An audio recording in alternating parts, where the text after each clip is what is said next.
सदी के महानायक कहे जाने वाले अमिताभ बच्चन के फैंस देश में ही नहीं बल्कि विदेशों में भी हैं। केबीसी जैसे हिट शो के होस्ट के पास कई बड़े प्रोजेक्ट्स और एंडोर्समेंट डील की लाइन लगी होती है। आज उनके पास नाम, शोहरत, रुतबा, पैसा सब कुछ है। लेकिन एक ऐसा समय था जब उनके लिए जिंदगी की साधारण ज़रूरतों को भी पूरा करना मुश्किल हो गया था। ये कोई सुनी सुनाई बात नहीं है बल्कि हकीकत है। आज अमिताभ के जन्मदिन के मौके पर आपको उनकी ज़िंदगी के सबसे मुश्किल और बुरे दौर के बारे में बताते हैं, जब वो कंगाल होने की कगार पर थे। साल 1999 में अमिताभ बच्चन की company Amitabh Bachchan corporation limited डूब गई थी। कंपनी को काफ़ी भारी नुकसान हुआ था, जिसके कारण अमिताभ पर भारी कर्जा हो गया था। आप ये जानकर हैरान हो जाएंगे कि बिग बी करीब 90 करोड़ रुपए के कर्ज में डूब गए थे। साल 1995 में अमिताभ ने एबीसीएल कंपनी की शुरुआत की।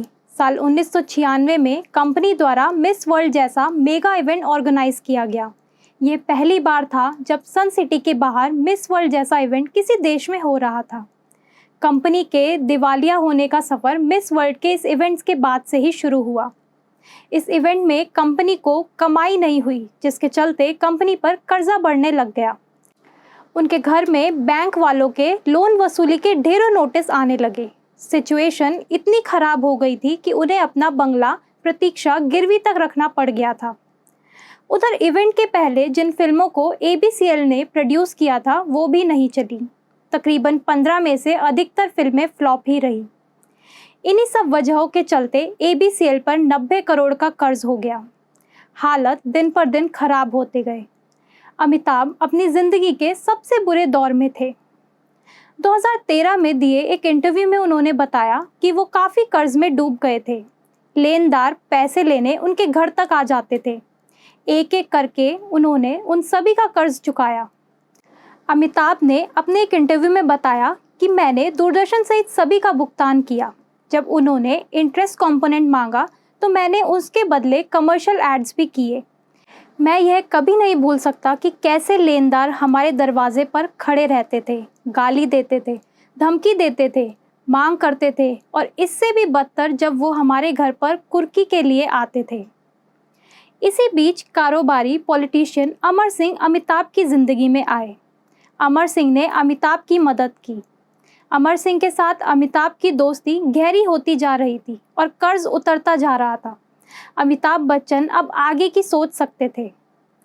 आगे उन्होंने अपने बुरे वक्त को याद करते हुए बताया कि इसमें कोई शक नहीं है कि यह मेरे 44 साल के प्रोफेशनल करियर के सबसे खराब पलों में से एक था। इसने मुझे बैठने और सोचने पर मजबूर कर दिया था। मैंने अपने सामने ऑप्शंस को देखा और कई दृश्यों को इवैल्यूएट किया। जवाब आया कि मुझे एक्टिंग करना आता है। मैं उठा और यश जी, जो कि एक फिल्म निर्माता हैं, उनके पास गया। वो मेरे घर के पीछे रहते थे।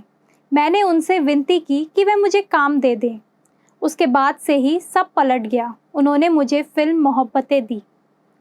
साल 2000 में अमिताभ को फिल्म मोहब्बतें के बाद केबीसी शो के होस्ट के तौर पर भी लिया गया। छोटे पर्दे पर एक बड़े एक्टर की एंट्री हुई। अमिताभ बच्चन ने अपनी प्रस्तुति से केबीसी को दुनिया के सबसे पॉपुलर टीवी शोज में से एक बना दिया। अमिताभ ने इसके बाद कभी पीछे मुड़कर नहीं देखा। अमिताभ ने एक बार फिर इंडस्ट्री में जोरदार वापसी की। आज वो इंडस्ट्री के सबसे बड़े कलाकारों की लिस्ट में सबसे पहले आते हैं। आज हर कोई सदी के महानायक को सलाम करता है।